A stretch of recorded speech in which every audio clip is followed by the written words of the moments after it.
Welcome back, and let's talk about the currency markets now, where it has been quite a bit of a respite coming in for the rupee after 3 days of straight decline. Today, of course, we've seen 0.8% of gain for the currency. 67.5 or thereabouts is how we have shut shop today. It really is about the US dollar decline, which fell 1.7% yesterday, declined nearly 2% versus the Japanese yen and euro as well, and putting a biggest one-day decline since March 2009. That, of course, has been a clear reversal in the kind of longs that we saw in the world trade for the dollar there. The Indian rupee, in the meanwhile, has been a good one. It's not just about the rupee as well, because if you look at the emerging market trade and other currencies, they were clearly the gainers too. Abhishek Goenka, founder and CEO, IFA Global, now joins us live on the show with his sense on what really is happening with the currency markets there. Abhishek, hi, good to see you. Yesterday, we saw the dollar, or rather the rupee, hitting a fresh 29-month lows. And today, we've turned around, and how?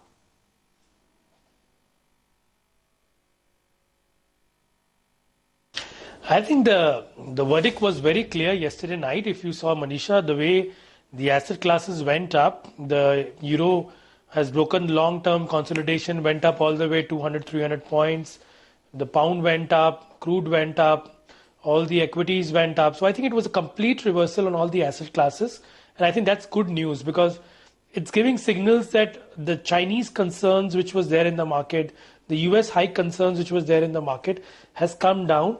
Now, again, it's more of the dollar weakness which has happened in the market because of the talks that happened yesterday, that the markets have reacted. So I think it's a risk on, risk off trade thing is out now. I think the risk on is very much in the market, and I think for the next 2, 3, 4 days, I think we can see much more rally coming in the asset classes, including the rupee.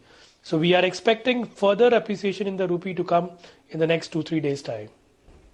Abhishek, would you safely say that we've seen a reversal in global trade coming in? Because if you look at the crude oil prices, there are new longs being created there.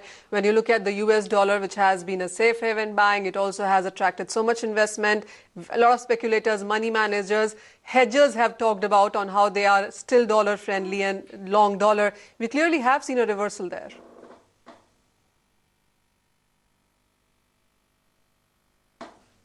I get a feeling that at least a short-term reversal is definitely in place in the various commodities and the asset classes, looking at yesterday's movement, because it's the first time after so many days that on a risk-off trade, the currencies like euro, which used to go up, now it's going up because dollar is getting weak. Currencies like Japanese yen, which used to get strong because there was a risk-off. Tomorrow, yesterday, the Japanese yen is getting stronger because the dollar is actually getting weak. So the risk-off thing which was happening in the market is not happening anymore since yesterday.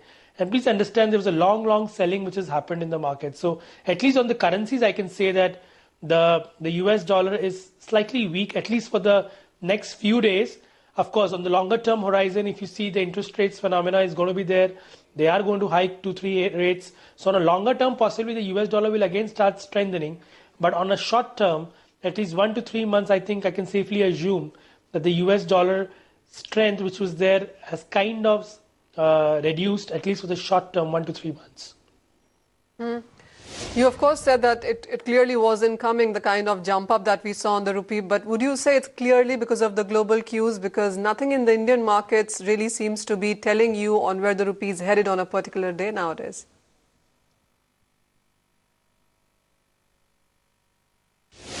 Yeah, you rightly said. If you look at the equity markets are hardly up today. But we saw the currency come down, falling around a percentage from yesterday's high.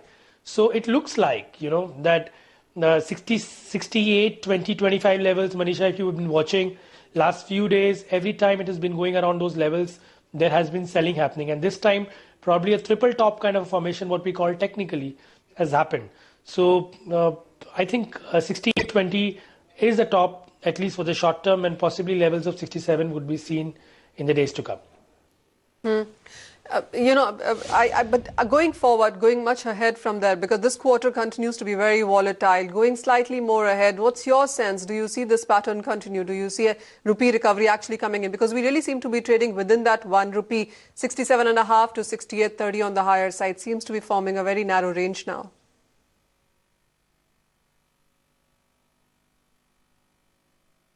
So if you look at the markets today, it's closed on the lowest levels of 67.54, which has not been seen for a long time. The past correction was also around 67, 63 levels. So it's broken that. Now, looking at that, and also in the NDF markets today in the night, I think things will be very clear how the markets are going to be opening tomorrow. But I think it's going to be a little stronger because the risk on trade is on and the euro and the various currencies would be going up. Yeah, in the second quarter, I think 66.5 is what we are looking at is the bottom. And broadly, the range, if I have to say for the next 3 quarters, could be in the range of 66.5 to 70 rupees. Why I'm saying 70 rupees is the trend of the rupee on a longer term doesn't change. What we are talking about is in the short term, we could see appreciation. But in the longer term, of course, the differential interest rates between India and US will start playing on. And I think 6% depreciation from previous levels of around 66.5 cannot be ruled out. So 66.5 to 70 is a broad range for the last 3 quarters that we are expecting. But before that, we would see some kind of appreciation happening in the market. How would you look at the Indian scenario? Because we didn't see much of surprises coming in from RBI, while the markets did give a knee-jerk reaction to that, and everything now depends on how you would see the budget coming in. So until from here up to the budget run-up, how would you look at the currency markets or the money market taking cues from Indian scenario?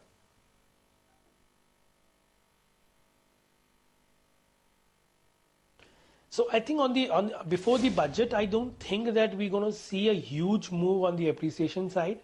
I think it's broadly going to be in the range of 66.5 to 68. That's the rupee range.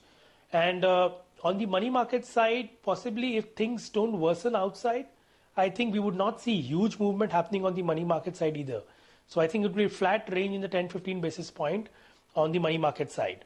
That's our expectations before the budget. Fair point. We will keep an eye on that. Thank you so much, Abhishek, for joining us and making a sense of all that's happening in the global markets and the domestic space as well, which really seems to be impacting the rupee, which has gained quite strongly today, 0.8%, and we really seem to be trading at around a couple of week highs when it comes to the Indian currency. But with that, completely out of time on the show. Thank you for watching.